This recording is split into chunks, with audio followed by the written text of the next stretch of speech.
Fala pessoal, hoje o convidado aqui do F5, nosso podcast, ele tem um currículo que eu vou contar para vocês. Eu não consigo passar para vocês nem metade do que é esse cara. Carlos Roberto Neri Matos. Seja muito bem-vindo. Obrigado, Bruno. Boa tarde. Boa tarde, que bom, que honra ter essa entrevista contigo, receber você aqui no nosso estúdio. Vamos fazer um bate-papozinho, né? Vamos, tranquilo. Para começar, eu quero que você... De onde começou? Porque, gente, pelo amor de Deus, eu não sei nem começar a perguntar. Me fala um pouquinho da sua formação, do seu interesse por todas essas áreas, todos esses lugares que você passou. Certo. Bom, estudei no colégio militar, pra você ter uma ideia, que não tá nem aí. Aham. Fiz curso de sobrevivência na selva, por incrível que pareça, lá nos anos de 79, por aí. E depois fui para Brasília, né? Aliás, eu fui para o colégio militar porque eu sou filho único, meu pai era militar, faleceu. E aqui em Brasília, né? Porque eu morava em Brasília, não tinha colégio militar. E minha mãe viu que eu tinha direito. Aí eu fui para Manaus e aí lá eu cursei a 8ª série, primeiro, segundo, terceiro ano das antigas, né? Aham. Do segundo grau lá no colégio militar. Aí voltei para Brasília depois que terminei o curso, né?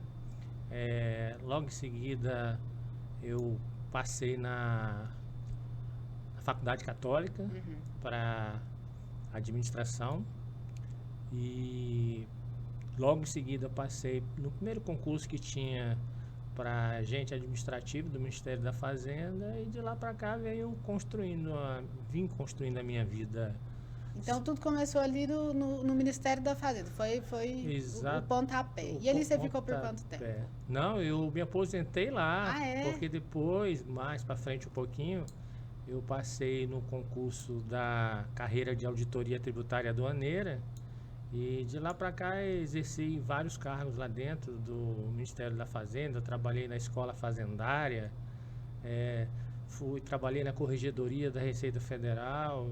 E por último, antes de me aposentei tem uns 2, 3 anos, eu fui superintendente do Ministério da Fazenda durante quase 10 anos aqui em Goiânia. Que isso, gente. Gente, corta pra mim.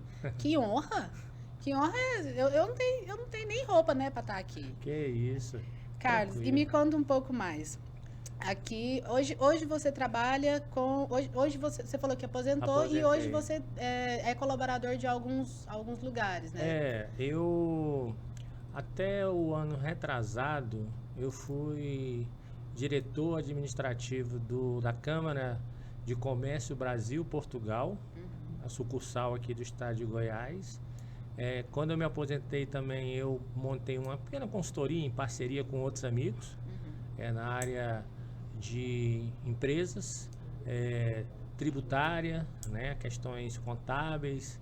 Então, de lá para cá, mas sem nenhum tipo de, vamos dizer assim, de esforço, né, para trabalho, aceito o cliente, trabalho quando eu acho que dá para fazer de boa, entendeu? Sem colocar muito peso nos meus ombros, que eu já trabalhei mais de 36 anos no serviço público. E bem trabalhado, graças a Deus. Já deu, né? Agora é só por... Tipo, não diria que é por hobby, não, mas os trabalhos que a gente tem feito em parceria com outros amigos, seja advogados tributários, seja contadores, todos eles, graças a Deus, surtiram um muito bom efeito para o cliente. E é isso que a gente vislumbra quando a gente senta para conversar sobre um possível trabalho.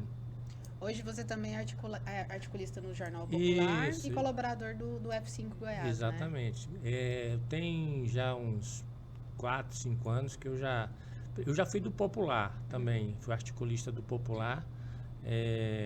Isso aí começou, tem uns 7 anos para trás, depois eu migrei para o Diário da Manhã, aqui do estado de Goiás, de Goiânia. E na época eu era professor também. Né? Também professor. Conta pra gente como que é conciliar tudo isso. Pois foi numa época bem conturbada no bom sentido, vamos dizer assim, com muitas atividades, né? Que quando eu vim assumir aqui a superintendência do Ministério da Fazenda, que diga-se de passagem, não foi por indicação política, foi um processo de seleção no âmbito do Ministério da Fazenda, concorreram mais de 500 pessoas de todos os cargos internamente, e tinham 3 vagas, um para Goiânia, um para Manaus e um para Cuiabá. Eu optei para concorrer para cá, para Goiânia, e graças a Deus fui selecionado. Foi tipo assim, ó, faz a prova escrita, né? Aí seleciona-se, sei lá, 100. Aí depois tem a prova de títulos. E depois tem uma prova oral. Meu Deus. E depois teve um Big Brother. Foi lá na escola fazendária, o secretário executivo do Ministério da Fazenda selecionou desses 105. Aí nós fomos para lá, ficamos no regime de semi-internato, vamos dizer assim.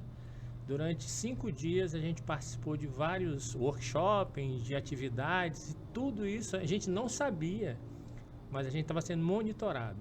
Questões comportamentais, questões de liderança e vários outros aspectos. Aí no final das contas a lista subiu lá para o Ministério da Fazenda, para o ministro, e ele decidiu junto com o secretário executivo, e graças a Deus eu fui selecionado aqui para Goiás. Por mérito total seu. Aí sim, né? Dá orgulho de... Dá, e até porque à época, né? O superintendente que era nomeado, ele tinha uma certa autonomia, porque ele, entre aspas, né? Não poderia ser demitido porque tinha um decreto da Presidência da República que garantia um exercício mínimo de pelo menos 2 anos, entendeu? E aí isso daí era muito bom, porque infelizmente acabou, e porque realmente só se escolhiam os melhores, sem falsa modéstia alguma. Não, mas... Eu concorri com gente, você falou do meu currículo aí no início, eu concorri com gente que tinha 2 doutorados, pós-doutorado, entendeu? Mas aí nas questões práticas, aí na avaliação da equipe multidisciplinar lá da escola fazendária, graças a Deus eu consegui me sobressair bem. Legal. E lá na época do Ministério da Fazenda, você pode me contar alguma passagem relevante, alguma coisa? Posso.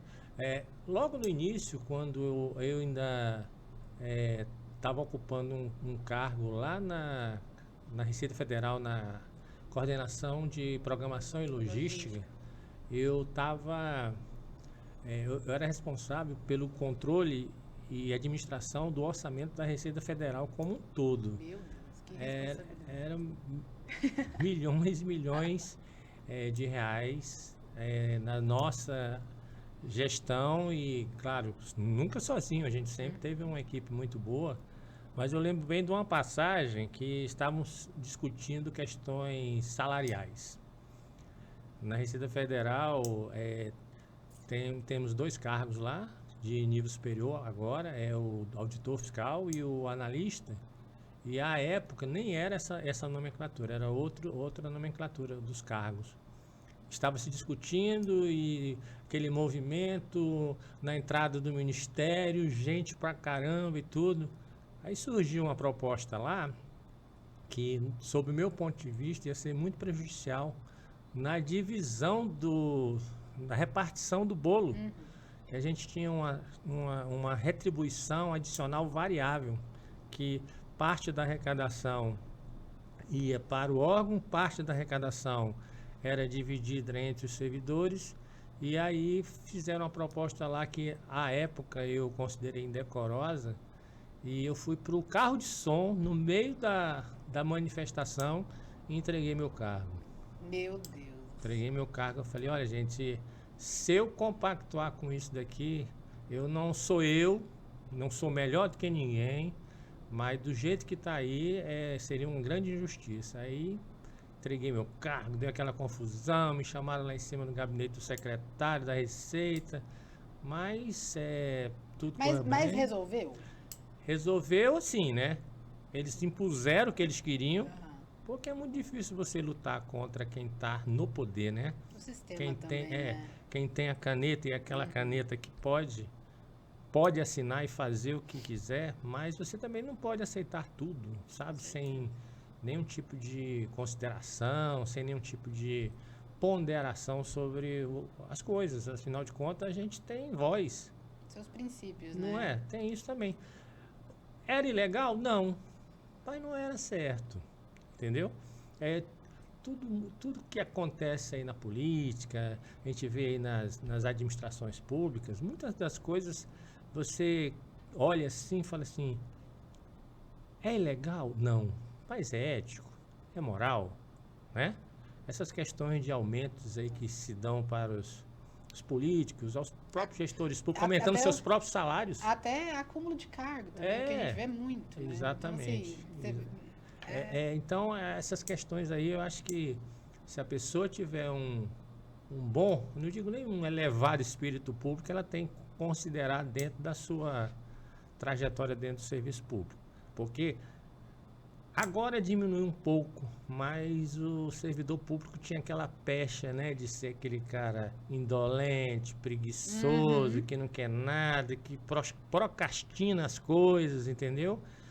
Ah, mas é porque... Por que ele faz isso? Ah, porque ele, no final do mês tem um salário, para demitir é muito difícil.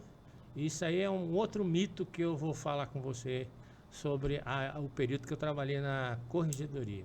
eu já quero ouvir, assim, só um adendo. A minha mãe é funcionária pública desde que eu me entendo por gente. E ela não é a funcionária pública que eu achava que a gente tinha essa ideia noção, na cabeça, né? Não, porque todo mundo queria ser funcionário público porque tinha uma vida muito boa. Exatamente. Cara, eu vejo a minha mãe ralar de um jeito que eu falo assim, não tem como, não tem... Mas não é que não exista. Existe aquela turma que a gente chama de... me perdoe a palavra, sanguessuga, sabe? Que, tipo assim, nós estamos aqui num setor com 10 pessoas, tipo assim, 4 ou 5 se encostam e os outros aqui ralam, vamos dizer assim, né? Mas, sobre o que eu ia falar sobre a corregedoria. Corregedoria, exatamente. Isso, me fala um pouco. Na corregedoria, quando eu fui trabalhar lá, a corregedoria é o órgão de correição da Receita Federal. Lá, a gente trabalha, que ainda a lei ainda vige, que é a Lei 812 de 1990, né? Que na Lei 812 de 1990, ela trata da parte correcional. O que é isso? Se eu ou um outro servidor cometer algum tipo de ilícito, algum tipo de infração, é aberto um processo, né? Que tem que ser dado toda a ampla defesa ao, entre aspas, servidor acusado, para que ele, com os meios que ele tem à mão e de direito, ele possa provar que aquilo que estão tentando imputar a ele não é verdade. Só que acontece que, muitas das vezes, como dizem aí, batom na cueca, não tem jeito, sabe? Contra fatos não há argumentos. Com certeza. E por a gente trabalhar nesse sistema, tipo assim, as punições eram suspensão até hoje. Suspensão, advertência, suspensão e demissão. Dependendo da gravidade da falta, o cara nem pode voltar ao serviço público. Ele é despedido a bem do serviço público. Exonerado e não pode, mesmo se ele for concursado. Mesmo se ele for, não, se ele for concursado, ele é demitido e não pode mais voltar para o serviço público. Meu Deus, eu não sabia. Alguns juristas, na época, em debates, junto aos tribunais, estavam tentando fazer que isso aí era uma pena perpétua. E que no Brasil, a nossa legislação na Constituição, não é permitido isso. Mas, pô, se o cara é demitido a bem do serviço público, ele não pode retornar ao serviço público, isso aí é uma pena perpétua. Entre aspas, né? Até ele interpretação nesse sentido. Então, aí, mas não é bem assim. Porque tem situações que a gente usa a pena máxima, a pena capital, que a gente chama, que é a demissão. Mas tem outras situações que, se for uma equipe bem instruída da corregedoria, a comissão de inquérito bem instruída, se você não conseguir provar cabalmente que esse papel é branco, eu não posso dizer que, por ele ser aparentemente branco, eu vou punir. Entendeu? Então, a gente trabalha com a verdade material no âmbito da corregedoria, não só na verdade formal. Então, a época que eu trabalhava, isso tem uns 20 anos atrás, 20 anos atrás, se formavam as equipes, e para que não houvesse assim uma mistura, vamos supor, tá aqui nós 5 aqui trabalhando, aí estamos apurando uma coisa que ele fez. Você é amiga dele, trabalha com ele há muito tempo. Vai surgir aquele sentimento, pô, vou ter que mandar o cara embora, aquele sentimento de pena. Então, para que isso não ocorresse, as equipes, principalmente nos casos mais graves, que já se imaginava que podia dar demissão, mandava-se equipes de fora que não tivesse Sem nenhum tipo, envolvimento, exatamente, nenhum tipo de envolvimento. Então, foram situações, N situações, já trabalhei... E deixa eu te perguntar, Ah. já aconteceu o caso de perseguição, assim, porque Já. sabe que aquela decisão foi tomada e você fazia parte de quem decidiu, e teve... Não, mas perseguição contra a comissão não, sabe por quê? Aham. Pelo menos no âmbito da Receita Federal, as equipes eram muito bem preparadas. Por exemplo, tá aí, eu tenho um curso de especialização feito na Universidade de Fortaleza, de Direito Administrativo, com trabalhando nessa área do direito disciplinar. Lá na Unifor, não é? Unifor, Universidade de Fortaleza. Então, a equipe nossa sempre foi muito bem preparada. Então, raros foram os processos, porque mesmo depois que a comissão opina pela demissão, isso daí vai para a Procuradoria da Fazenda Nacional, depois vai para o ministro, mas isso ainda pode cair no judiciário. Os índices de processos que voltavam, ou seja, o servidor era demitido e depois ele retornava porque o processo era cancelado na Justiça, na Receita Federal sempre foi muito baixo. Ah, sim. Por que isso? Por causa da forma bem amarrada e bem formada do processo.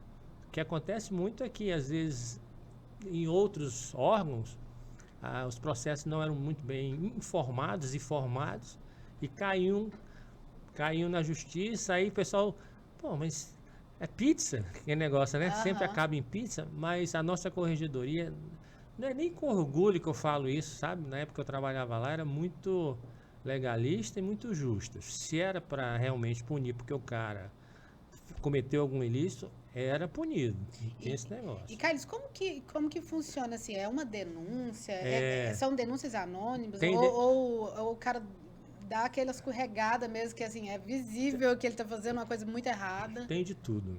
Tem de tudo. Tem essa escorregada que você é minha chefe, eu estou trabalhando, de repente eu vou fazer um procedimento lá na área tributária, na área aduaneira, seja lá na área fiscal, qualquer coisa. Licitação. Licitação, qualquer coisa. E fica claro, ué, mas como é que isso aqui está aqui? Não, peraí, vamos apurar. Não. Entendeu?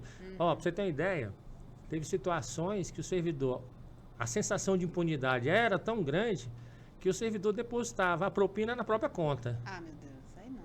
Né? É loucura. Pois é, exatamente. Pô, não tô ensinando não, mas tipo assim, quer fazer o negócio, faz direito. Não tô ensinando não, foi. Não porque, veja bem, vou depositar um dinheiro de propina na minha própria conta, entendeu? Ou, não, eu sou esperto, não, vou depositar na conta da minha mulher.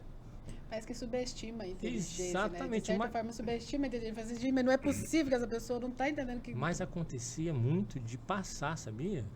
Ai, Nem todos os órgãos tiveram ou têm uma corregedoria como era da Receita Federal, como que eu acho que até hoje está muito atuante, de ter pessoas especializadas no assunto, porque o que pega nesse tipo de situações é que não tem esse tipo de pessoas. São os detalhes, né, cara? São os detalhes que vocês conseguem ser certeiros. Agora um detalhe para a gente passar pela corregedoria e ir para o outro lado. Logo nos 2 primeiros anos que eu estava trabalhando, e como a gente tinha essas comissões que se deslocavam, eu morava em Brasília, e tinha um outro colega que era de São Paulo, aí juntava, saía a portaria, a comissão de inquérito, só vamos trabalhar em São Paulo. Desculpe.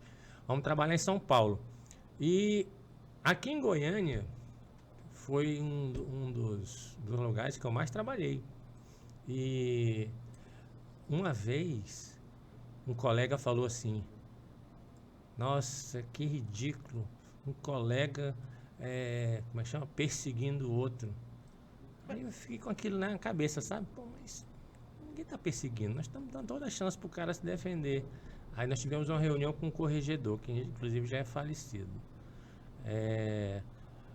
Dr. Moacir Ferreira Leão, ele falou pra gente assim, gente, vocês têm colega corrupto? Eu não tenho. Então ele mandou a letra pra gente, né? Tipo assim, olha, pô. Se for, você tá fora. Exatamente, ou tipo assim, você não se mistura. Se o cara é corrupto, ele não pode ser seu colega, ele não pode ser seu amigo, Com em certeza. tese não pode, né? E por aí foi.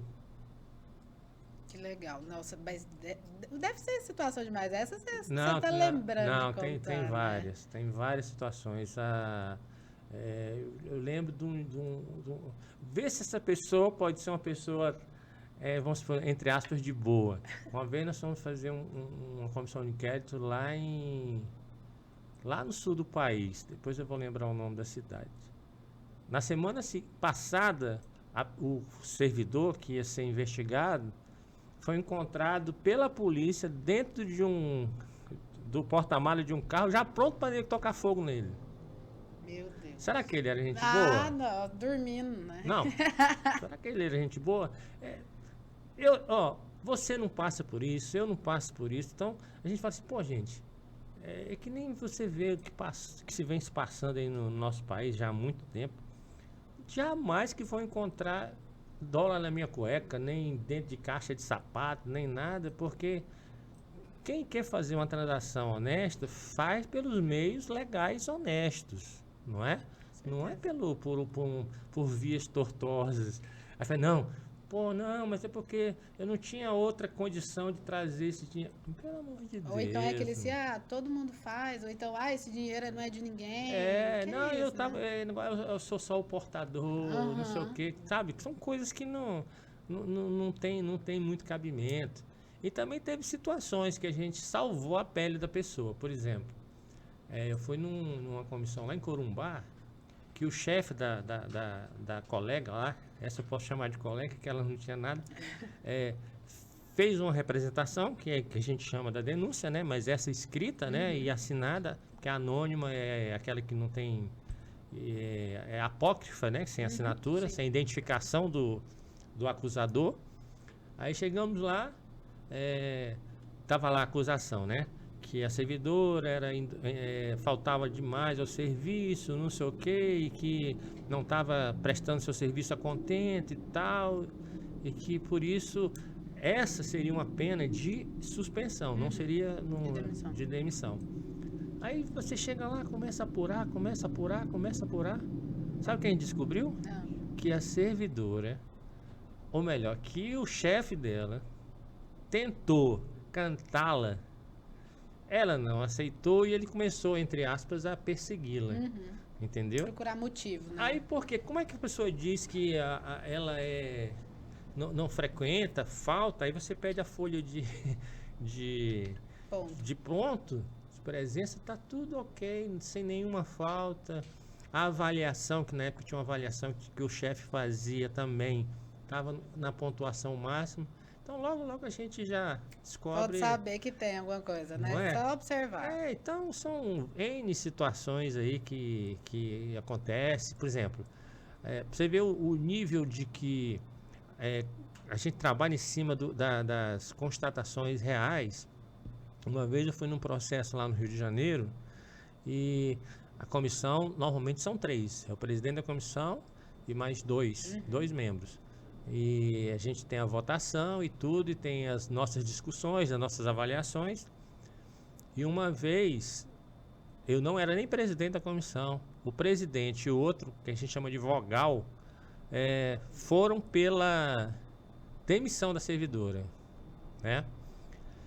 Mas não é que eu sabia mais do que ele, mas eu não conseguia entender e eles não conseguiam me provar que ela realmente tinha essa culpa toda. E eu entendi que a culpa que podia cair para ela era uma menor. E aí eu fiz um chamado voto divergente. O que é o voto divergente? Voto divergente, os dois, eles propuseram pela demissão e eu propus pela suspensão da menina. Isso daí passa por um órgão consultor da corregedoria, que concordou comigo, foi para a procuradoria, que concordou comigo, e a moça foi só suspensa. Entendeu? Então, assim, quando a comissão é preparada, não que eles estivessem errado, mas Não era tão daquele tão jeito, daquele né? Não jeito. Então, precisava ser a tão... situação pôde ser contornada. E, no mais, os servidores que cometeram realmente ilícito, que a gente conseguia provar, e era, como diria, caixão e vela preta. Meu Deus. Nossa, que experiência, viu? Foram casos e casos e um monte de coisa aí que, se a gente fosse ficar falando aqui, daria um livro, viu? Carlos, e me fala um pouco, lá, no magistério superior, Hum. como que ingressou? Como que foi essa fase da sua vida? Quando eu fui nomeado para cá, para vir para a Superintendência do Ministério da Fazenda, eu vou contar até um pouquinho antes. Eu primeiro entrei para a maçonaria. Essa parte, calma que eu quero chegar nessa então parte, bom. que é a parte que eu sou mais curiosa. Tá bom, então vamos falar do magistério. Mas foi uma indicação de que a gente, na maçonaria, quem entra lá se chama um ou outro de irmão, de um irmão. Aí eu fui fazer um teste, né, para ver se eu era aprovado. Tive uma banca lá, 3 pessoas, 3 professores, e aí fui para a Universidade Unianguera. Unianguera? Unianguera, exatamente. Porque tem a Anhanguera e a Unianguera. Na verdade é a mesma. Não, assim, antigamente ela chamava Anhanguera e depois virou Unia Anhanguera. Só que existe uma outra Anhanguera que não é essa que a gente está falando, lá perto do Detran, lá na cidade de Jardim. Exatamente. E aí eu comecei lá, mas tipo assim, pela fama, né? Pô, o cara é superintendente, pô, vamos chamar esse cara para com um pouco. E sempre eu não vou muito por esse lado, mas o cargo que você ocupa, ou a função que você está ocupando no momento, é muito relevante para determinadas instituições. Por exemplo, você ter dentro do corpo docente dela uma pessoa que, sei lá, é o presidente do Tribunal de Contas do Estado, da União, aqui em Goiás. Mas eu, particularmente, eu queria ter aula com gente, pelo amor de Deus, né? Aí, o que acontece? Comecei lá a dar aula lá, nos cursos de graduação, e aí foi estendendo, né? Começou só com uma matéria, passou para 2, depois aí foi passando os anos, aí eu fui para especialização. Nesse meio termo, fui contratado para trabalhar pela UEG, mas eu só pude ir porque era aquele curso da Universidade Aberta do Brasil, que é a distância, mas aí você tem que trabalhar com os alunos virtualmente, né? Sim. Sobretudo na hora a EAD, né? EAD. E sobretudo na hora deles apresentarem o trabalho de conclusão de curso, né? O TCC. E depois eu passei dentro dessa experiência aí também, eu fui o professor formador, que era que dava as coordenadas para as áreas sempre foi na área de gestão pública, de administração pública ou de administração em si, que eu militei na área da cátedra, né? Então essas foram as boas experiências. Agora, uma coisa que eu lembrei aqui agora é o seguinte: temos o salário. Aí, como diria o professor Raimundo, o salário, né? Tem uns que ganham mais, porque aí tem que ter muita titulação, né? Mas eu não posso reclamar, não. Eu recebi um salário adequado. Mas o nosso verdadeiro pagamento é quando acontece uma coisa do gênero assim, ó. Eu tinha um aluno que ele começou a estudar, mal sabia falar.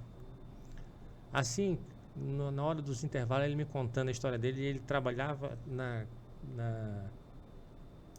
negócio de cana, cortando cana. Bem humilde, bem humilde. Conseguiu um emprego, aí conseguiu passar no vestibular e estava lá lutando. E aí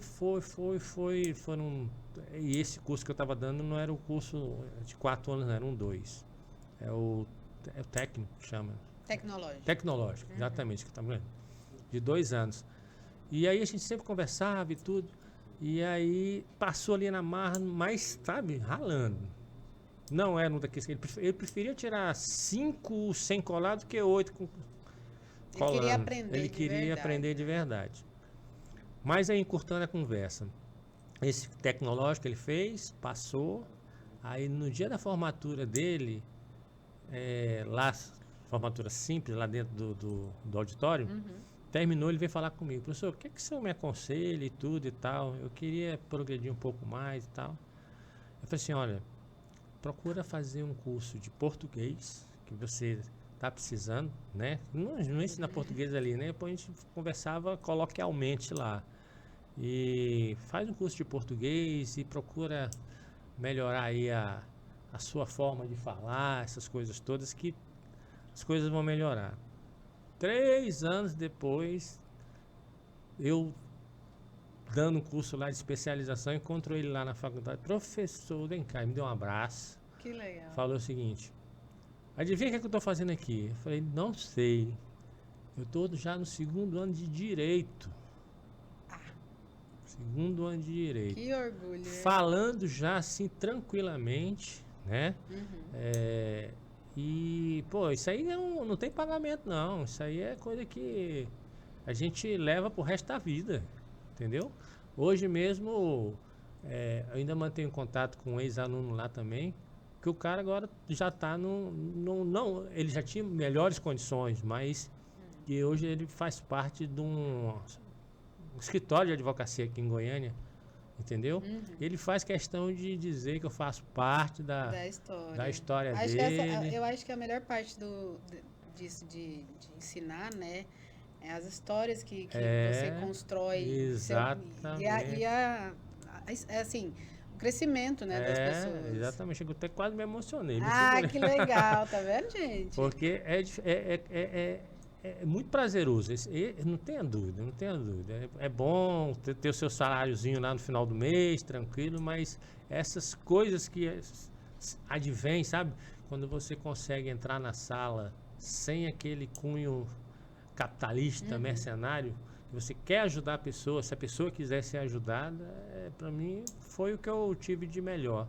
Nossa, que legal, que legal ouvir isso, né? Porque a gente vive num mundo que tudo é torno de dinheiro, né? Nossa então, Senhora. Ajudar alguém faz toda a diferença. É verdade. E, Carlos, agora eu quero a fofoca. Me conta como que é essa história da maçonaria. Você é grau 32? 32. Gente, quantos graus tem? Nem 33. 33?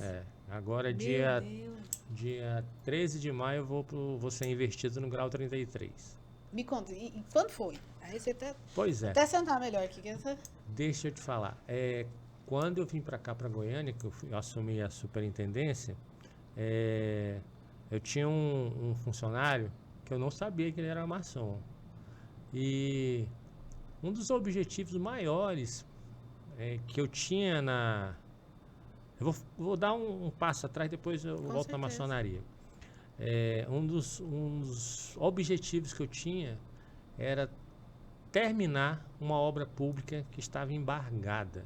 Eu vim para cá para substituir o anterior dirigente, que estava sendo procurado pelo Tribunal de Contas, pela Polícia Federal. Gente boa, porque fiozinho de ouro. Deu umas desviadinhas, né? E só que como ele não era servidor público, isso é uma das outras coisas. Quando o cara é servidor público, o cara tem registro, tem matrícula, tem tudo, é mais fácil de se pegar. Agora o cara, quando não é servidor público, ele é nomeado assim, é complicado. E aí eu vim para cá com esse objetivo. Tinha uma obra de construção do edifício sede do Ministério da Fazenda, ela estava só com 30% de construída. Só que estava mal construída, mal planejada, mal gerida, entendeu? E no final das contas, eu cheguei aqui, eu não sou engenheiro, mas eu procurei fazer alguns cursos que me dessem um pouquinho mais de subsídio para poder tocar uma obra pública, né? E essa pessoa, seu Edson Martins de Deus, que já até faleceu, ficava do meu lado. Ele tinha trabalhado lá em Brasília, na época da qual ele já era das antigas, trabalhando em Brasília na época da construção de Brasília. Ele se autodenominava piotário. Por que piotário? Porque os pioneiros os que também chegaram lá na época da construção de Brasília e se deram bem, né? E ele se autodenominava piotário. Muito engraçado. E aí a gente fez alguns cursos de gestão de obra pública e tal, só para quando eu retomasse essa obra aqui, a coisa pudesse andar. A obra estava embargada, eu tive que entrar na justiça, eu não, o Ministério da Fazenda, para desembargar a obra para dar continuidade. E ele esteve sempre do meu lado. E aí o que acontece? Toda obra pública, quando ela está embargada, ou seja, paralisada, os estudos, tá nos livros, tem até em jurisprudência de tribunais, a obra, ela, ao final, ela tem um custo maior de 30% a 40%. Eu falei, eu vou mudar isso aí. Foi mesmo, eu coloquei isso aí dentro de mim, eu vou mudar isso daí. Pois nós pegamos a obra, desembargamos, pedi para fazer novos projetos, porque os projetos estavam muito fora da realidade, errados e, por exemplo, só para te dar um exemplo aqui, tinha um elevador projetado para portadores de necessidades especiais que não cabia nem uma cadeira de roda. Sério? É. E foi super projetado. Pois é. Portas de 60 centímetros. Foi um negócio assim escabroso. Enfim, foram refeitos os projetos. E aí vou lembrando sempre de outras coisas. Aí chegou o engenheiro original. Entrou lá no meu gabinete, pediu audiência. Aí eu falei, pois não. Aí, o senhor novo superintendente, eu sou.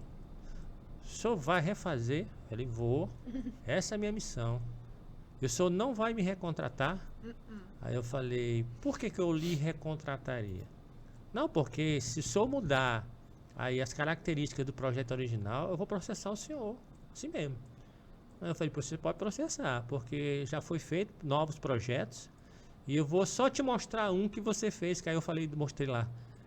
Foi você que fez a projeção para ter um elevador de portador de necessidades especiais que não cabe nem uma cadeira de roda? É amador, né? Bem... Não, mas ele já estava pululando por aí, aqui e acolá, tinha uma certa escoro político por trás, escora política por trás, então, mas enfim, aí eu bati firme, né? Quando dá 20 dias depois, me chega uma representação do Ministério Público para eu me defender sob pena de estar cometendo improbidade administrativa, porque por estar como é que chama? Superfaturando a obra, né? Por ter negado ao projetista original, entre aspas, o direito, não sei o quê. Aí eu nem acionei a Advocacia Geral da União, que é quem defende os gestores públicos, né? Eu mesmo fiz a defesa, fiz um apanhado para o CREA, né, com o Conselho Regional de Economia, de Engenharia e Arquitetura, e fiz um outro para esse procurador. Porque nós temos alguns procuradores aí que eles gostam de mídia, sabe? Quanto mais o nome deles sair como acusando alguém de improbidade, parece que é melhor. Mas enfim, resumo da ópera. Fiz, enquanto eu estava me defendendo sozinho, a obra continuou, e ao final da minha defesa eu falei o seguinte, eu queria sugerir ao senhor que o senhor nominasse um perito contábil, um engenheiro, para fazer uma avaliação aqui se a obra está mais cara ou mais barata. Nesse meio termo a obra acabou. Os processos são meio morosos, a obra acabou. Aí, mas chegou o perito foi lá e tudo, avaliou, pegou. Eu falei pro pessoal lá, gente, disponibiliza tudo que tem para ele, os projetos, os empenhos, tudo. Aí no final, resumindo mais ainda, ele chegou lá, um dia lá, queria conversar, tudo, pegou, estendeu a mão, parabéns pro senhor. O projeto foi executado com menos 10% do orçamento que lhe foi disponibilizado. Nossa. E não mais 30, 40 a mais, ou seja, superfaturamento. Houve uma diminuição do valor. Com aquilo ali, eu consegui provar que se o gestor público ele tiver preparo, tiver vontade, as coisas saem, sabe? Mas eu nunca fui aquele gestor público de ficar sentado dentro do gabinete no ar-condicionado. A obra estava sendo executada num lugar e a gente estava num prédio alugado, umas ruas acima. todo santo dia eu ia lá, ficava, voltava suado, mas eu estava lá olhando, verificando e tudo.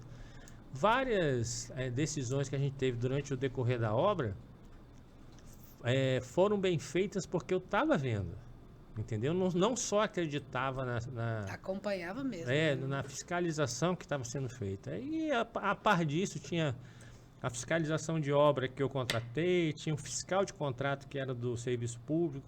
E aí, o que eu quero dizer é o seguinte: se o cara que é gestor público tiver vontade, tiver um mínimo de capacidade, não digo nem que o cara tenha que ser especialista, porque eu não era engenheiro, e tiver determinação, ele vai fazer, ele vai construir e vai entregar a obra no prazo que deve ser entregue.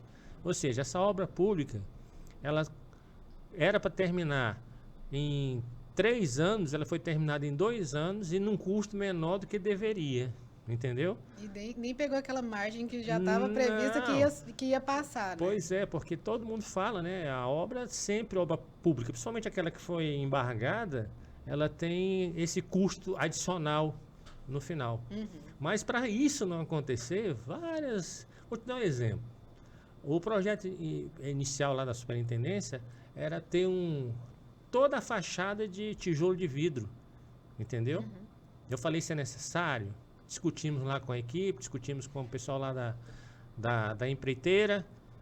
Não é necessário. Se a gente diminuir aí em 60% a parte envidraçada, ainda assim vai ter muita claridade, entendeu? Porque se também deixar muito sem a entrada da luz natural, né? Vai se gastar com outro tipo de luz, tem que ter ar-condicionado, exatamente. Então foram feitas. Tinha umas portas lá que a gente substituiu, portas de metalon caríssimas, não, de portas de vidro, em todas, caríssimas, por portas de metalon. Então foram várias atitudes que foram sendo feitas que no final deu tudo certo. E não mudou em nada. Não né, mudou em nada. Bom, quem foi o meu fiel escudeiro foi o seu Edson, que ele era maçom, né? Ele era maçom. E um dia ele falou assim: cara, você quer entrar? Ele me chamava chefe, quer entrar pra maçonaria? Eu falei, nem pensava nisso. Aí eu falei, não, eu tô bem aqui. Não, chefe, vamos lá comigo lá aqui em Goiânia tem 2 potências maçônicas, a Grande Loja do Estado de Goiás e o Grande Oriente do Brasil para o Estado de Goiás. Aí ele me levou lá na Grande Loja do Estado de Goiás. Vamos lá que eu vou te apresentar lá o grão-mestre adjunto, cara, um irmão, muita gente boa e tudo e tal. Aí chegamos lá e tudo, apresentou ele, cara, muita gente boa, tranquilo e tal, me falou da maçonaria e tal. E aí o seu Edson falou para ele assim: eu tô querendo iniciar ele na maçonaria. Aí ele falou: não é você que vai iniciar, não. Quem vai ser o padrinho dele sou eu. E aí eu tive como padrinho da maçonaria o grão-mestre adjunto, né, da Grande Loja. E de lá para cá a gente já foi em agosto de 2010, temos 13 anos, né? Como que acontece essa mudança de grau? Não, você vai estudando lá. Ah, sim. Quando você inicia na maçonaria, você começa do grau 1 e vai até o grau 3, que eles chamam de graus simbólicos, e depois do grau 4 ao grau 33, que eles chamam de, erradamente fala-se filosóficos, mas são os altos graus da maçonaria. E em cada grau desse, você vai estudando. Agora, para eu entrar na maçonaria, ou para qualquer um entrar na maçonaria, tem que ter autorização ou da esposa, ou da mãe, se o irmão for solteiro. Da esposa, é muito engraçado. Ela tem que autorizar com a entrada do irmão, tem que autorizar na maçonaria nós temos alguns gastos, né, para poder trabalhar na filantropia, algumas coisas. E não dá para entrar na maçonaria um homem que a esposa não saiba dessas coisas, né? E outra coisa, se ele não tiver condição financeira, a tendência é ele não ser aceito, porque, tipo assim, pode ajudar da mesma forma que todos ajudam. Não, e outra coisa, se for prejudicar o seio familiar, ou seja, tirar de lá para poder colocar cá e fazer falta, normalmente a gente tende a não aceitar.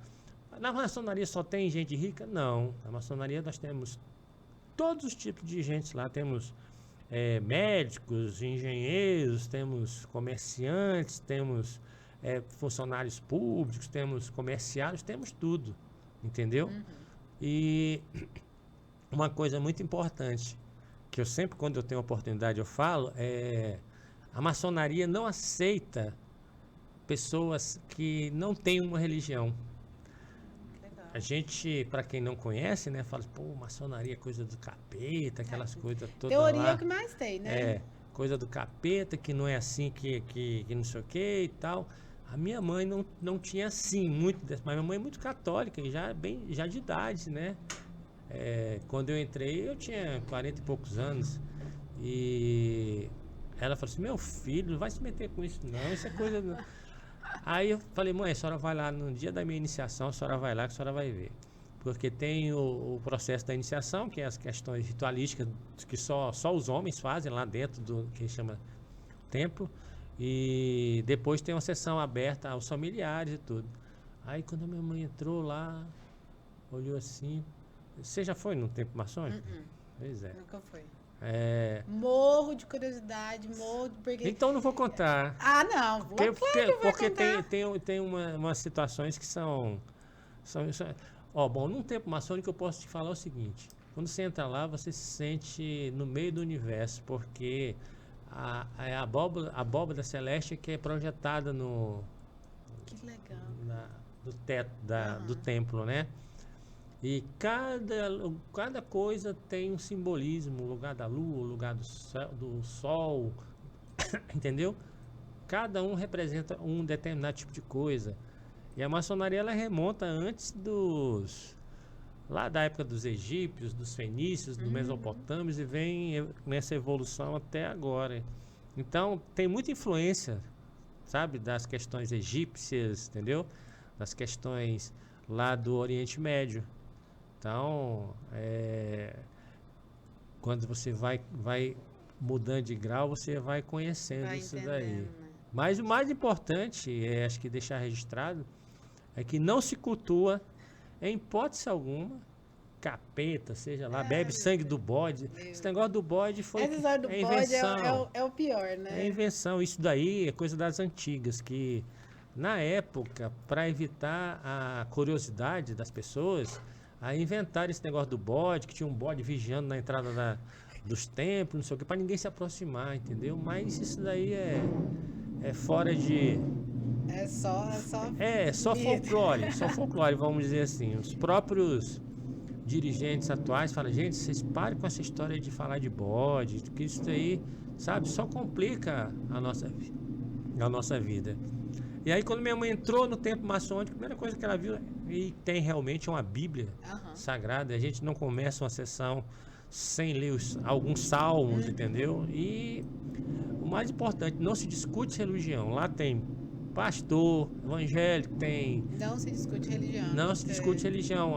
Tem que ter a crença num ser superior, que é Deus, né? Que a gente chama de grande arquiteto do universo. E aí as coisas têm que serem desenvolvidas dentro da loja na mais perfeita harmonia que a gente fala, né? E o trabalho filantrópico que a maçonaria tem é muito grande, muito grande.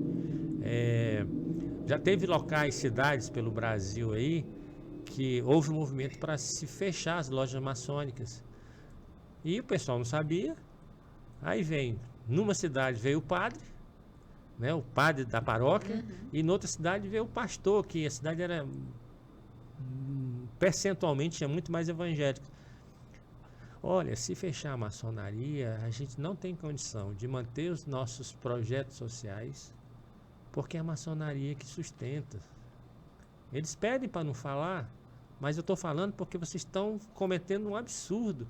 Então, por aí vai. Ó, a maçonaria está financiando esse Hospital do Câncer que vai ser construído em Umas. Sei.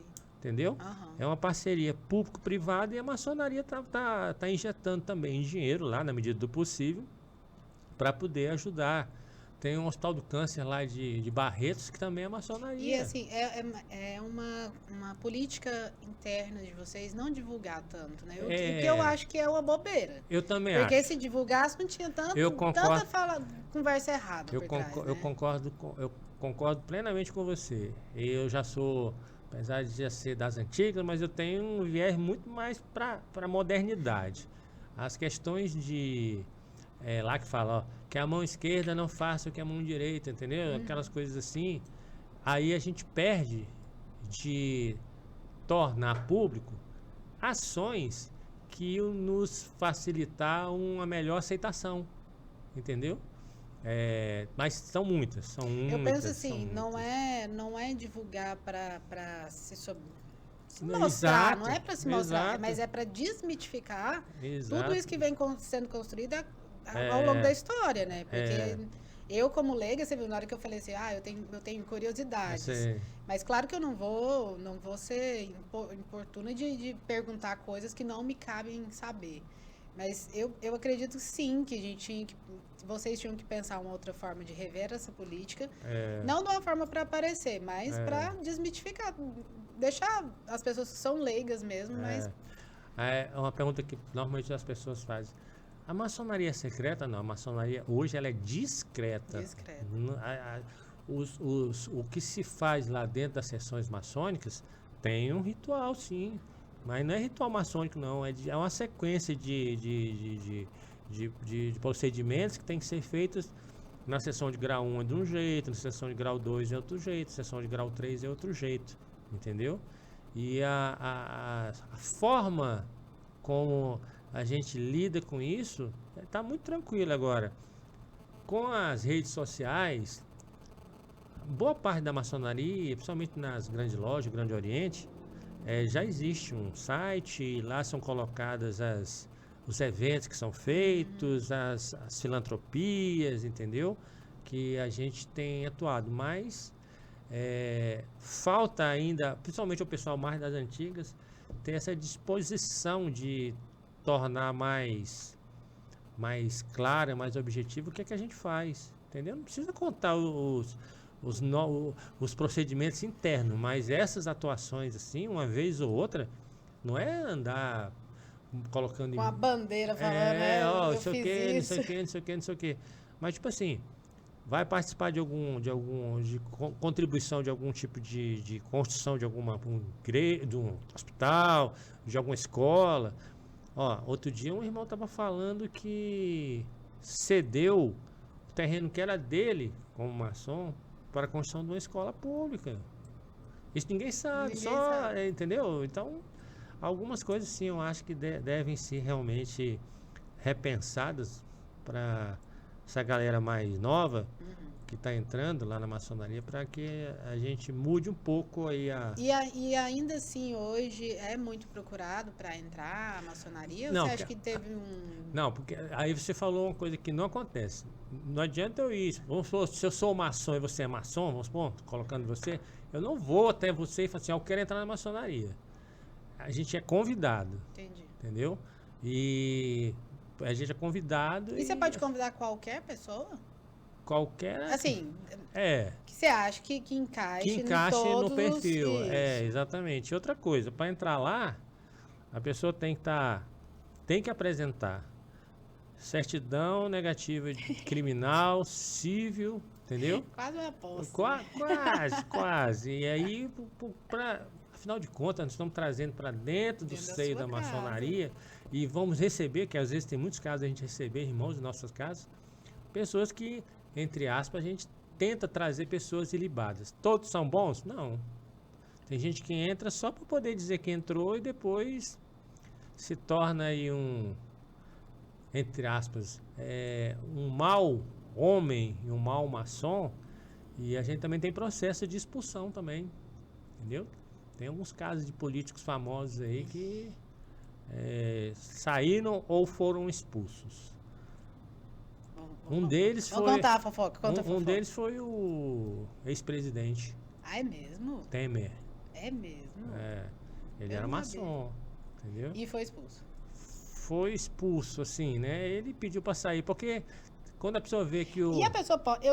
Tem esse negócio, né? O povo fala, tem essas quê? fofocas aí, o povo fala que não pode pedir pra sair, que não tem jeito. Pode, claro que pode. É, lá uma das nossas máximas é que somos homens livres de bom costume. Agora, quando o cara é livre, mas não tem bom costume, a gente, né, espana aí de Aham. lá. Espana aí de lá. Então, na maçonaria não tem nada assim de misterioso, tem nada de fora do comum. São todas pessoas, pelo menos a grande maioria de bem, entendeu? Cada um com a sua religião. As E pessoas criam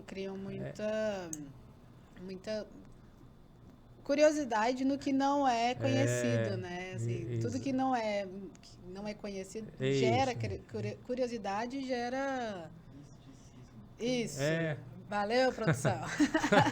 Exatamente. Então não tem nada a ver e a pessoa pode ter uma vida normal e tudo. E até hoje eu considero que não atrapalhou a minha religião, eu sou católico, não também eu melhorei mais como pessoa, sabe?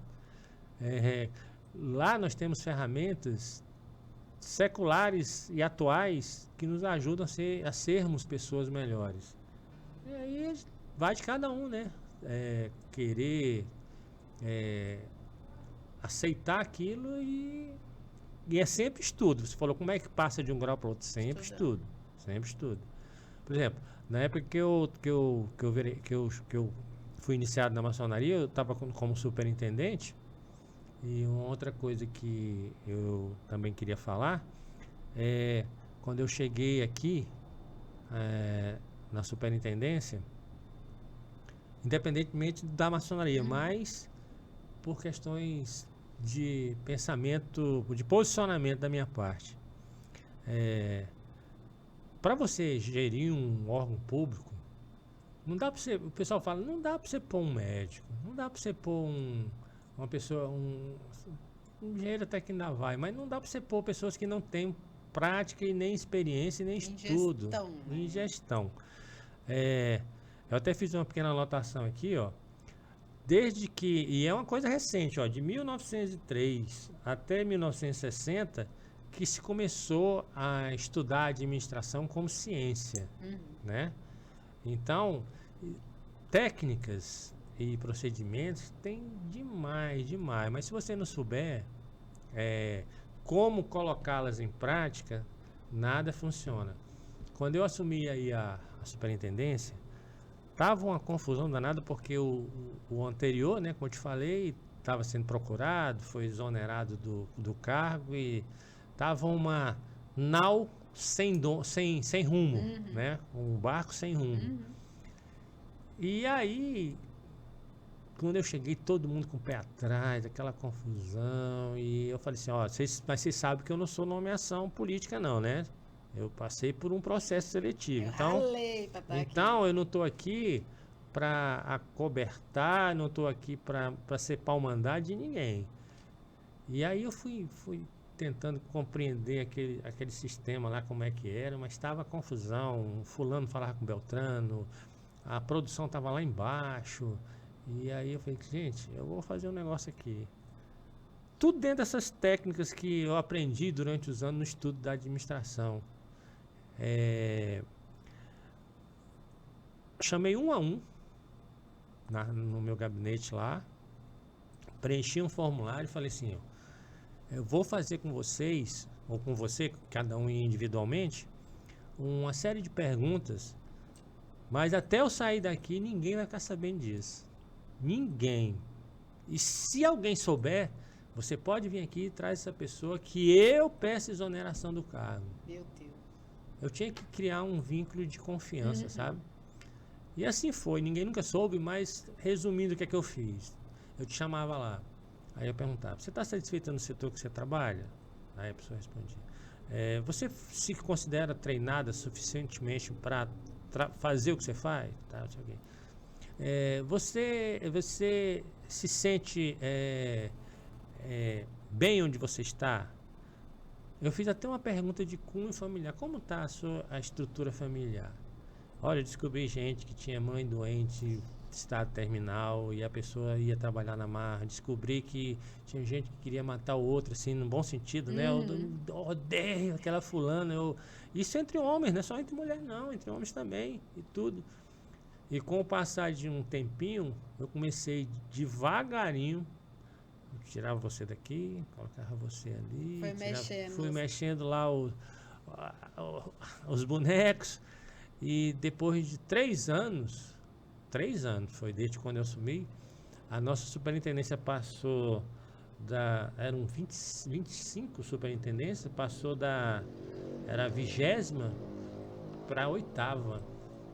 Só com coisas simples. Só articulando, vendo o que era de interesse só mútuo, né? Com coisas simples. Porque algumas pessoas chegavam. Técnicas da administração geral não se aplicam à administração. Aplica sim. Eu consegui aplicar várias técnicas lá de melhoria das condições de trabalho das pessoas. Entendeu? Se você era uma pessoa produtiva. Uma pergunta. Por que na maçonaria não pode entrar mulher? É um dogma. É um dogma. Não pode? Das antigas. Não, um dogma, tipo assim, é uma coisa que já vem de lá de trás. É uma imposição deles já, uma no norma. Chile já tem lojas maçônicas que tem só mulheres. Na França já tem, mas aqui no Brasil ainda não tem, nos Estados Unidos não tem. É que eles consideram que a mulher, ela é a sustentação da família. Entendeu? Ela é a sustentação da família, a sustentação do seio, né? E então ela tá mais como, ou seja, se ela não existisse, a gente não estaria lá para poder fazer o que a gente faz, entendeu? Mas eu tenho uma opinião que eu acho que elas poderiam entrar. Eu tenho essa opinião. Mas eu entendi quando você fala assim, porque quando tem dados os critérios, né? Por exemplo, que o homem não pode deixar de sustentar a família e para isso, e eu entendo um pouco dessa parte em relação a ser a mulher, né? Ela deixar um pouco o seu, igual você falou, o seu seio familiar, aquelas as tarefas mesmo ali, é o que ela tem mesmo de fazer para se dedicar. Hoje em dia mudou um pouco, né? Porque a mulher hoje em dia tá na luta, tá na batalha, tá na lida, como diz, né? Mas mesmo assim, a maçonaria exige que você vá determinados dias da semana, é obrigatório, tem um horário que você tem que estar lá. E aí, a mulher que é mãe, sabe, tem que cuidar dos filhos. Quer queira, quer não, essa é a tarefa primordial da mulher. Não tem esse negócio. Eu sou pai, mas o que a minha esposa fez pelos meus filhos, eu não teria, não é que eu jamais faria, eu não teria condições por questões biológicas. Fisiológicas, tudo, né? De tudo, entendeu? O apoio do homem, isso aí tem que ser entendido. Ele é de outra forma em relação aos filhos, né? Mas é só por isso, não tem outra, né? E aí, só terminando aquela história lá que eu estava falando da administração, essas técnicas que existem, todas podem muito bem ser aplicadas. E aí, a gente, como eu te falei, né, saímos do 20º para o 8º lugar em termos de pontuação, né, no caso da superintendência. E aí, quando eu cheguei também, sobre a obra, né, que ficou pronta, tranquila, em tempo recorde, dentro do orçamento, até abaixo, algumas servidores chegam assim: não vai conseguir. Ninguém consegue, você não vai conseguir. Sabe aquelas pessoas derrotistas? Eu falei, não, tranquilo. Aí que dá gás na gente. Nossa, eu acho bom demais. Aí falou assim, não vai conseguir. E aí é uma outra coisa que, por exemplo, a remuneração que eu tinha lá com o superintendente era relativamente boa e tal, mas ao final, no dia da inauguração, que inclusive foi até o governador, foi tudo, essas mesmas pessoas também tiveram a humildade de chegar lá: chefe, parabéns. Juro pra você que eu não achava que fosse conseguir. Não te dava nada. Nada. Por aí. Prometeu tudo. Assim, prometeu nada, entregou tudo. Pois é. Mas aí isso daí foi passando dessa forma. Mas eu como plano futuro, né? Eu estou com essa consultoria, mas nada muito arraigado, muito sério. Porque Faço. você aposentou, né? É, Então, eu assim, aposentei. eu ia te perguntar realmente Ah. isso. O que você almeja agora? Pois é, eu quero até agradecer aqui publicamente ao Rei Davi, né, meu amigo. Gente, Manda um recado pra ele, porque ele adora esses cortes fala, Rei do Davi, podcast. tudo bom, meu querido? Meu parceiro de pôquer. Olha, e eu demorei a jogar pôquer porque o pôquer também, como a maçonaria, tinha aquela máxima lá que não, o pôquer só joga em ambiente esfumaçado, cheio de, sabe, com revólver na mesa, perde-se fazendas, mas o pôquer que eu jogo com o Rei Davi é torneios, é coisas regulamentadas, entendeu? Tem no mundo, tem todos os países, tem no Brasil. É um esporte. E o Rei é meu parceiro, eu aprendi muito com ele. E obrigado aí pela oportunidade. Aí o Rei um dia falou assim, Carnelli, ele me chama Carnelli, Carnelli, você não pensa em entrar para política? Aí eu falei, Rei, eu já tive, enquanto era servidor público, 2 chamamentos para entrar para concorrer a vereador aqui, já em Goiânia, né? Um pelo PSD e um pelo Solidariedade. Mas só que eu achava que não era o momento. Falei com o pessoal da minha família e disse, não, fica quieto aí.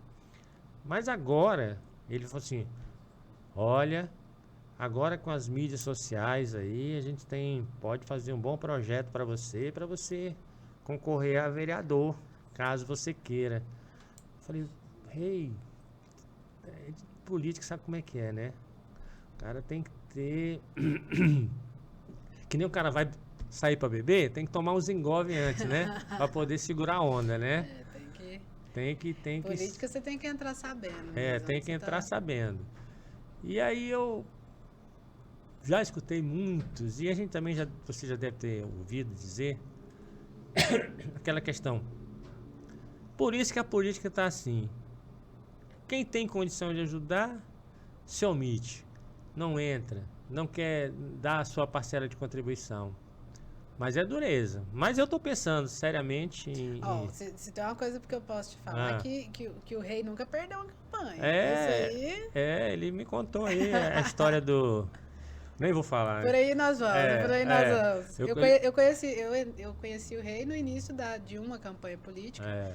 E desde então, eu nunca mais saí do pé dele, não. Pois é. Não, e ele falou, olha, a gente tem como impulsionar uma campanha e tudo e tal. Aí eu pergunto pra ele, Rei, quanto é que custa uma campanha para vereador? Aí ele me fala a cifra. Aí eu fiz as contas. Você sabe quanto é que em média ganha um vereador? Em média? Não tem. Líquido, valor líquido, ó. As pessoas acham que é muito, mas... Não, acho que na casa de uns 6, 7. É 7,5, 8. Uhum. 7,5, 8 líquido, né? Já descontado imposto de rendas, essa parada. O que ele gasta para ser eleito, leva uma legislatura, ou seja, 4 anos. Não, é uma legislatura, é isso mesmo. Entendeu? É complicado. O cara tem que ter um ideal muito grande. E assim, tem todo aquele negócio, tem o desgaste emocional, tem o que vai apanhar do outro lado, porque não é fácil, né? Agora imagina, por isso que eu não acredito no que aconteceu com o Bolsonaro, que ele disse que fez a campanha para presidente. Uma campanha para presidente é caríssima. Nem ele sendo reeleito 10 vezes vai pagar. E o débito que você fica com quem te ajuda é complicado, né? É complicado. Você tem que saber... Não vou entrar nesse mérito aqui, que eu tô proibida de falar sobre isso. Pois é, você tem que saber com quem que você se associa. Mas nem sempre você tá precisando. Aí o cara, te dou tá aqui, ó. Para vereador, te dou 20 mil para te ajudar na campanha, tá bom? Beleza, tal. Aí você vai discutir com o cara, mas olha, é dado, né? Eu não tenho que te dar um retorno se eu for eleito, né? Bom, aí começa os bons, os mais e tal. Mas eu sei que a política é assim. Agora, você só não pode se tornar um cara corrupto. Você só não pode se tornar um cara que só vote não pelos seus princípios, mas sabe, por conchavos. Eu acho que eu sofreria muito na política porque eu sou muito idealista, sabe? Eu sou muito idealista. Eu vejo algumas questões aqui em Goiânia que são, sabe, é fácil de resolver. E talvez, eu penso assim, você tem uma história tão bonita, você contribuiu tanto em tudo, né? Em todos os locais que você passou, talvez se frustrar. Você já pensou Pois é, por não, esse mas lado? então tudo isso daí tem que ser colocado na balança para verificar, né? Porque, não, eu vou entrar para ajudar, então eu vou entrar para ajudar. Pronto, é isso. E é isso. Agora, claro, não vou me ficar de braço dado com aquele que eu não considero que seja coisa moral, uma coisa ética e tudo. Pode votar com a bancada? Pode até votar, mas desde que não seja nada contra a população ou contra aquilo que eu acho. Outro dia eu estava vendo aí, ó, a dificuldade que é você ser um político. Na plataforma, eu não sei se eu posso falar o nome, UOL, plataforma UOL, estava falando assim, ó, Goiânia licita um carro de mais de 2 milhões e meio de reais. É um carro que usa inteligência artificial para fiscalizar onde tem buraco, problema no asfalto, negócio de entulho, lixo jogado na rua e tudo tal, para que eles possam atuar mais próximos. Aí fica falando que a prefeitura listou comprou, primeiro que não comprou, que é uma prestação de serviço. E segundo, não é sem licitação. É uma modalidade de licitação que chama-se inexigibilidade. Mas na manchete sai sem licitação. Quem não conhece vai falar, puta merda, o dinheiro sendo jogado no ralo. Entendeu? Então, o cara tem que também saber ter as costas largas para poder aguentar essas pancadas e saber se defender e vir a público. Por exemplo, eu se fosse o prefeito ou o secretário, sei lá, se é de infraestrutura eu viria a público e falaria assim, olha, foi veiculada tal notícia, eu quero mostrar para vocês aqui, é o seguinte, ó, não foi comprado o carro, é uma prestação de serviço, não foi sem licitação, porque isso aqui é uma modalidade chamada inexigibilidade, porque é um fornecedor exclusivo e que a legislação permite que eu faça por inexigibilidade, então não tem nada a ver. Esclarecido? Esclarecido. Agora, questionar se esse serviço vai dar certo ou não, aí é outra história. É outra história, mas não é assim que as coisas funcionam. Então, para você entrar na política, realmente você tem que ter um... Mas, então você está deixando aqui no ar que pode ser... Pode ser sim. Eu acho que, tipo assim, agora que eu estou mais sossegado, que eu não... Nem conflito de interesses haveria, porque eu já não tenho mais, já sou aposentado. Se eu tivesse ainda na ativa, no serviço público, poderia haver um tipo de conflito de interesse, mas nem isso não tem. Algo que talvez que eu vá pensar é ver em qual partido que eu aceito a concorrer. E ver se o bankroll, como diria no poker, o dinheiro que tem na conta é suficiente para poder bancar uma campanha dessa. Porque também entrar para tomar prejuízo, acho que não é legal para ninguém. Não é legal para ninguém. Independente entrando ou não, e se entrar, eu acho que você vai fazer muita diferença por toda a sua história, por toda a sua posição, seus princípios. A gente vê que você é um cara íntegro de tudo que você contou, sabe, de tudo que você passou. E se for por esse caminho da política, eu te desejo todo sucesso. Eu agradeço. E espero fazer parte dessa história aí. A gente vai construir Obrigado. conseguir o que você almejar, a gente vai conseguir alcançar. Obrigado, Bruno. Agradeço a você. Agradeço mais uma vez ao Rei Davi, ao F5, a agência F5 Goiás, e por essa oportunidade. Que isso, ó. Convidado toda vez que Obrigado, puder voltar. Vamos, obrigado. traga convidados pra gente ter mais um bate-papo legal. Eu acho que você ainda tem muita coisa pra contar pra gente, pra acrescentar. Ó, outro dia, por exemplo, eu estava numa sessão maçônica e a gente foi fazer uma homenagem para um irmão. Ele é médico. Ele é dono da clínica de cabeça e pescoço. Eu não posso falar porque isso é um fato real. Ele foi dar uma palestra sobre a voz. Um cantor aqui de Goiás perdeu a voz. Estava iniciando a carreira, perdeu a voz e foi procurá-lo na clínica. E ele é um cara muito estudioso. Pra você ter ideia, o tanto que ele tem prestígio, toda semana ele vai a pedido lá do... Não sei se é o Hospital Israelense, lá de São Paulo, é o Sírio, o Libanês. Ele vai para lá, clínica e tem grupos de estudo. Aí levou o caso desse rapaz para lá. Aí eles começaram a desenvolver uma pesquisa que eu acho que o Brasil tinha que encampar isso, de células troncos. O que é que eles pensaram lá? O que é que ele contou pra gente? Eles fizeram um experimento durante um tempo com a célula tronco de um porco, numa situação semelhante à do rapaz. Simularam se colocando tirado aqui do tecido adiposo do porco, colocaram nas cordas vocais do porco, primeiro cortaram para ver se a corda vocal se regeneraria. E se regenerou. Fizeram isso uma vez, regenerou. Aí chegaram pro rapaz, perguntaram para ele se ele toparia. O rapaz, ele não tinha mais voz. Ele já estava perdido mesmo? Perdido mesmo. Topou. 1 ano e meio depois, o rapaz voltou a falar e voltou a cantar. Meu Deus. E ele tem tudo isso registrado, a cirurgia, quantos médicos foram e tudo. Ele é uma pessoa bacana. Aí, assim. esse é um convite que eu quero Pois fazer, é. gente. Essa é uma pessoa que eu quero entrevistar demais. Eu vou conversar Conversa com ele. vai ser, nossa, que Não, isso. vai ser um bate-papo muito bom. Ele é uma pessoa muito esclarecida, muito legal. Honra, e eu quero que você participe conosco da mesa. Tá joia. Tá feito o convite aí, ó. Esperar o Carlos conversar com você, não sei seu nome, mas eu espero Francisco Amorim. Aí, Doutor ó, tá Francisco vendo? Amorim. Doutor Francisco, eu quero muito isso aqui na minha mesa. Não, vai ser bom, e é bom que se divulgue esse tipo de trabalho, sabe? Que é uma outra situação, né? Mas ele é maçom e tudo e tal. Mas é tipo assim, como a pessoa que tem a paixão pelo que faz, né? Cada um na sua área, consegue resultados positivos, né? Não desistiu, né? Não Foi desistiu, atrás. foi e- atrás. Foi atrás. Muito, muito interessante. Beleza? Carlos, muito obrigada. Obrigada, querida. Foi uma honra te receber O prazer aqui. foi todo meu. É isso, pessoal do F5. O convite está aberto aqui pro Dr. Francisco e pro Carlos voltar. E um beijo para vocês. Foi lindo. Falou, Até mais. galera. Um abraço. Tchau, tchau.